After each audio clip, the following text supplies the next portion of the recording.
Hello, my people. I still remain myself, Joshua. I bring you teachings on real estate and properties.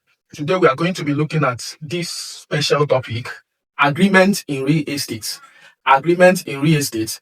And we say that agreement is a legally binding document between two or more parties. It's a legally binding document between two or more parties. The party can be the buyer, the party can be the seller, the party can be the landlord, the party can be the agent, and so on and so forth, that outlines the terms and condition in a real estate transaction.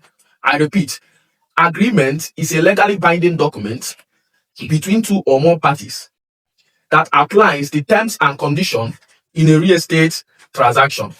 And in real estate, we have the basic agreements, which I will be outlining now. Number one is the sales and purchase agreement. Is the buyer and sellers agreement. The buyer and sellers agreement, the agreement between the person buying and the person selling. Then you have the joint venture agreement. The joint venture agreement, when two or more people agree on bringing their resources to establish a business or to put in a real estate project.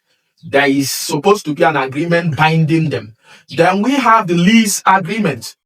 When somebody wants to take up your property for a specific period of time, there should be a legally binding agreement between the person, the owner of the property, and the person leasing the property. Then we have the rental agreement. This one is rampant in Nigeria. We have the rental agreement, the agreement between the landlord and the tenant. Then we have the property management agreement. This is the agreement between a property manager and the property owner or the landlord. Then we have the power of attorney.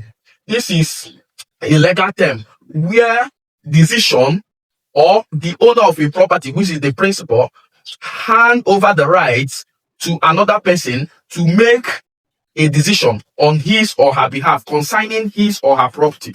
That's the power of attorney. These are the agreements you need to know. When you are going into a real estate and property deal or transaction, you need to know where you bring agreement in. It's very, very important as a real estate agent, as an investor in real estate, as somebody that wants to come into real estate. And with this, I will say thank you and God bless you.